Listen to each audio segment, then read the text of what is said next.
പത്തനംതിട്ട സീരിയലിൻ്റെ വരാനിരിക്കുന്ന ഒരു അടിപൊളി എപ്പിസോഡാണ് കേട്ടോ പറയുന്നത്. അപ്പോൾ നമ്മുടെ ചാനൽ ഇതുവരെ ആരും സബ്സ്ക്രൈബ് ചെയ്തിട്ടില്ല എങ്കിൽ എല്ലാവരും ഒന്ന് സബ്സ്ക്രൈബ് ചെയ്ത് സപ്പോർട്ട് ചെയ്തേക്കണേ. നമുക്ക് വീഡിയോയിലേക്ക് കിടക്കാം. അങ്ങനെ മൂർത്തി മുത്തശ്ശനാണെങ്കിൽ ഇപ്പോൾ രണ്ടും കൽപ്പിച്ചാണ് കേട്ടോ, വേറൊന്നുമല്ല. അവന്തികയുടെ കള്ളത്തിലൊക്കെ മുത്തശ്ശൻ കൈയോടെ പൊക്കിയിരിക്കുകയാണ് കേട്ടോ. പക്ഷേ ഇത് അവന്തികയുടെ എന്നല്ല, ആരോടും ഇതിനെപ്പറ്റി മുത്തശ്ശൻ പറഞ്ഞിട്ടില്ല. എന്നാൽ അനിയുടെയും അവന്തികയുടെയും കല്യാണ നിശ്ചയത്തിൻ്റെ തലേ ദിവസമാണ് കേട്ടോ അവന്തികയും ഈ ഒരു കാര്യത്തിൽ, അതായത് നാഗേന്ദ്രൻ്റെയും അബിയുടെയും ഒക്കെ കൂടെ അവന്തികയും ഉണ്ട്. അവന്തിക ഇത്രയും നാളും എല്ലാവരും പറ്റിക്കുമായിരുന്നൊക്കെ നമ്മുടെ മുത്തശ്ശൻ അറിഞ്ഞത് ഈ എൻഗേജ്മെൻറ്റിൻ്റെ തലേ ദിവസമാണ് കേട്ടോ. അപ്പോൾ മുത്തശ്ശൻ എന്നിട്ടും ആരോടും ഇതിനെ പറ്റിയൊന്നും പറഞ്ഞില്ല. എന്തായാലും എൻഗേജ്മെൻറ്റിൻ്റെ തൊട്ട് മുമ്പെങ്കിലും മുത്തശ്ശൻ ഇത് പറയുകയോ ഇല്ലയോ എന്ന് നോക്കാം നമുക്ക്. അങ്ങനെ മുത്തശ്ശനാണെങ്കിൽ എല്ലാത്തിനുള്ള ഏർപ്പാടൊക്കെ ചെയ്തു വെച്ചിരിക്കുകയാണ്. അങ്ങനെ നമ്മുടെ അനിയാണെങ്കിൽ ഭയങ്കര വിഷമത്തിലാണ്. കാരണം നമുക്കറിയാമല്ലോ, അനിയുടെ മനസ്സ് നിറയെ നമ്മുടെ നന്ദുവിനോടുള്ള സ്നേഹം മാത്രമാണ്. നന്ദുവും ഭയങ്കര വിഷമത്തിലാണ്. അവൾ 2 ദിവസമായിട്ട് ചൊവ്വ നേരെ ആഹാരം പോലും കഴിക്കുന്നില്ല. അപ്പോൾ അവിടെ വീട്ടുകാർക്കൊക്കെ കനകയാണെങ്കിൽ പറയുന്നുണ്ട്, ഓ അനിയുടെ കല്യാണം നിശ്ചയം ആയതുകൊണ്ടായിരിക്കും നീ ഇപ്പോൾ ഇവിടുന്ന് ആഹാരം പോലും കഴിക്കാത്തത്, ഓഫീസിൽ പോലും നീ ഇപ്പോൾ മര്യാദയ്ക്ക് ഡ്യൂട്ടി പോലും ചെയ്യുന്നില്ലെന്നാണല്ലോ ഞാൻ അറിഞ്ഞതെന്നൊക്കെ പറഞ്ഞ് കനകയാണെങ്കിൽ നന്ദുവിൻ്റെ നേരെ ചെല്ലുന്നുണ്ട് കേട്ടോ. അനിയാണെങ്കിൽ എങ്ങനെയെങ്കിലും ഈ ഒരു വിവാഹ നിശ്ചയം മുടങ്ങിയാൽ മതി എന്നുള്ള ഒരു രീതിയിൽ ഇങ്ങനെ ഇരിക്കുകയാണ്. കാരണം അവനാണെങ്കിൽ മുത്തശ്ശിയോടും ഒരുപാട് തവണ പറഞ്ഞു, എനിക്ക് അവന്തികയെ ആ ഒരു രീതിയിൽ എൻ്റെ പെണ്ണായിട്ട് എനിക്ക് കാണാനായിട്ട് അവന്തിക ഒരിക്കലും സാധിക്കില്ല, ഞാൻ അവളെ ഒരു പെങ്ങളെ പോലെയാണ് കണ്ടിട്ടുള്ളതെന്നൊക്കെ ഇങ്ങനെ മുത്തശ്ശിയോടും പറയുന്നുണ്ടായിരുന്നു കേട്ടോ അവൻ.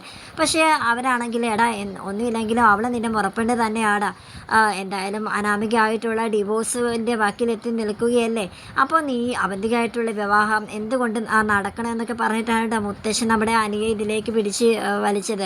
അങ്ങനെ ഈ ഒരു നിശ്ചയത്തിൻ്റെ ആ ഒരു സമയത്ത് തന്നെ മുത്തശ്ശൻ എങ്ങനെയെങ്കിലും എല്ലാവരുടെ മുന്നിൽ വെച്ച് അവന്തികയെ കൈയോട് പൊക്കി അവളെ എല്ലാവരുടെ മുമ്പിൽ നാണം കെടുത്തണം. അതിന് ഈ ഒരു വിവാഹ നിശ്ചയം ഒരു നാടകീയമാക്കണം, എന്നാലേ അവൾ പഠിക്കത്തുള്ളൂ. ലാസ്റ്റ് നിമിഷം വരെ അവൾ എത്രത്തോളം സന്തോഷിക്കാവോ അത്രത്തോളം അവൾ സന്തോഷിക്കട്ടെ, എല്ലാം കൂടെ ഞാൻ ഒരുമിച്ച് അവിടെ കയ്യിൽ വെച്ച് കൊടുക്കുന്നുണ്ട്, അവിടെ കള്ളത്തരം എന്നൊക്കെ പറഞ്ഞിട്ട് മുത്തശ്ശൻ ഇങ്ങനെ നിൽക്കാൻ കേട്ടോ.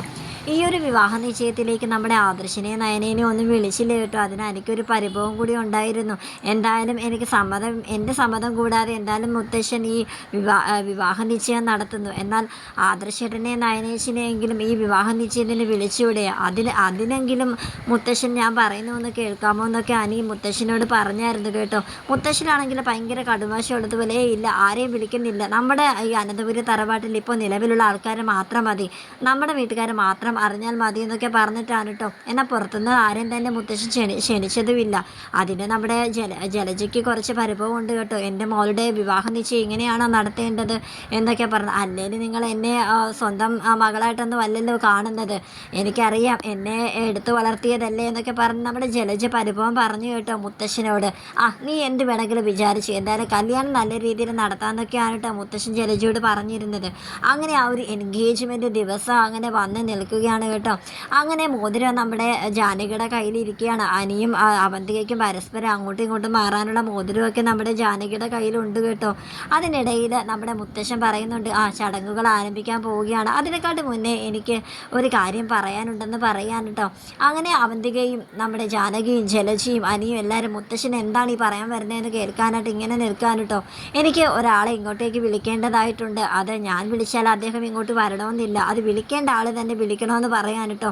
അങ്ങനെ മുത്തശ്ശൻ വന്ന് അവന്തികയുടെ നേരെ വന്നിരിക്കുകയാണ്. എടി നീ നിൻ്റെ അച്ഛനെ ഫോൺ ചെയ്ത് വിളിക്കണം ഇങ്ങനെ പറയാനുണ്ട്. അപ്പോൾ അവന്തിക പറയുന്നുണ്ട്, എന്താ മുത്തശ്ശൻ ഇങ്ങനെയൊക്കെ പറയുന്നത്, അച്ഛൻ എവിടെയാണെന്നുള്ള പോലും കാര്യം എനിക്ക് അറിയില്ലല്ലോ, മുത്തശ്ശൻ എന്താ എന്നോട് ഇങ്ങനെയൊക്കെ പറയുന്നത്, മുത്തശ്ശൻ്റെ സംസാരം എന്താ ഇങ്ങനെ മാറി ഒരുമാതിരി ഒരു സംസാരത്തിന് എന്തോ ഒരു ചൂടായതുപോലെ എനിക്ക് തോന്നിയല്ലോ, എന്താ മുത്തശ്ശ എന്നോട് എന്തെങ്കിലും ദേഷ്യം ഉണ്ടോ എന്നൊക്കെ ഇങ്ങനെ അവന്തിക ഒന്നും അറിയാത്ത രീതിയിൽ ഇങ്ങനെ മുത്തശ്ശനോട് ചോദിക്കാൻ കേട്ടോ. അപ്പോൾ അവൾക്ക് ഏകദേശം കാര്യം മനസ്സിലായി, മുത്തശ്ശിനെ എന്തോ പിടിയിട്ടിട്ടുണ്ടെന്ന് അവന്തികയ്ക്ക് മനസ്സിലായി കേട്ടോ. മതി നിർത്ത്, നീ ഇതുവരെ കളിച്ച നാടകമെല്ലാം നീ നിർത്തിക്കോ, നീ എല്ലാവരുടെയും മുന്നിൽ നീ നാടകം കളിച്ചുകൊണ്ടിരിക്കുകയായിരുന്നു ഇത്രയും ദിവസം, നിന്നെ ഞങ്ങൾ അങ്ങനെ ഒന്നും അല്ല വിചാരിച്ചിരുന്നത്, നിനക്ക് അബിയുടെയും ജലജയുടെയും ഒന്നും സ്വഭാവം കിട്ടിയിട്ടില്ല എന്നായിരുന്നു ഞങ്ങൾ വിചാരിച്ചത്, എന്നാൽ അവരെക്കാട്ടിയൊക്കെ മൂർച്ചയുള്ള സ്വഭാവം തന്നെയാണ് നിൻ്റെത്, നീയും നിൻ്റെ അച്ഛനും കൂടെ ഈ കുടുംബം കുളം തോണ്ടാനാണല്ലോ ഇങ്ങോട്ട് നിൻ്റെ അച്ഛൻ നിന്നെ ഇങ്ങോട്ട് പറഞ്ഞു വിട്ടത്, എനിക്കെല്ലാം മനസ്സിലായി, വിളിക്ക് ഇപ്പോൾ തന്നെ നീ നിൻ്റെ അച്ഛനെ വിളിച്ചു വരുത്താനും പറഞ്ഞ് അവന്തികയോട് പറയാൻ കേട്ടോ.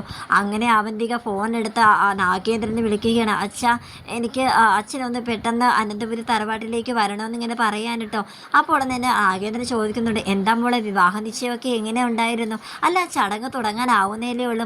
മോളുടെ സംസാരത്തിന് എന്താ ഒരു വിഷമം പോലെ? എന്താ മോളെ, മോൾ ടെൻഷനാണല്ലോ എന്നൊക്കെ പറയുന്നു കേട്ടോ. അപ്പോൾ ഉടനെ തന്നെ അവന്തിക പറയുന്നുണ്ട്, അത് പിന്നെ മുത്തശ്ശന് അച്ഛനെ ഒന്ന് കാണുമെന്ന് പറഞ്ഞു, എന്നോട് വിളിക്കാൻ പറഞ്ഞു. അങ്ങനെ നാഗേന്ദ്രൻ്റെ കാര്യം മനസ്സിലായി കേട്ടോ. എല്ലാവരും എന്തൊക്കെയോ അറിഞ്ഞിട്ടുണ്ടെന്ന്. അങ്ങനെ അവന്തിക ഫോൺ ചെയ്ത ഉടനെ തന്നെ നാഗേന്ദ്രൻ അനന്തപുരി തറവാട്ടിലേക്ക് വരികയാണ് കേട്ടോ. ആ കാറിൽ നിന്ന് നമ്മുടെ നാഗേന്ദ്രൻ ഇങ്ങനെ ഇറങ്ങി വരുമ്പോൾ തന്നെ നമ്മുടെ ജലജയുടെ കണ്ണൊക്കെ ഇങ്ങനെ തുറച്ചിങ്ങനെ അവനെ നോക്കുകയാണ് കേട്ടോ. കാരണം ഇത്രയും നാളായിട്ട് അവർ തമ്മിൽ കണ്ടിട്ടൊന്നുമില്ല. ഇങ്ങനെ ഒരാൾ ജീവിച്ചിരിപ്പണമെന്ന് കൂടി നമ്മുടെ ജലജയ്ക്ക് അറിയത്തില്ല കേട്ടോ. അതിന് മാത്രം അവർ അകന്ന് കഴിയുകയായിരുന്നു. എന്നാൽ ഇപ്പോൾ ഏൻ ജ്വല്ലറിയുടെ ഓണർ തൻ്റെ ഭർത്താവ് നാഗേന്ദ്രനാണെന്നുള്ള കാര്യം പോലും ജലജയ്ക്ക് അറിയില്ല. ഒരുപക്ഷെ ഇതൊക്കെ അറിഞ്ഞു കഴിയുമ്പോഴത്തേക്കും ജലജ നാഗേന്ദ്രൻ്റെ കൂടെ പോകുമോ ഇല്ലയോ എന്നൊക്കെ നമുക്ക് ഇനി വരുന്ന എപ്പിസോഡിൽ നമുക്ക് കണ്ടറിയാം.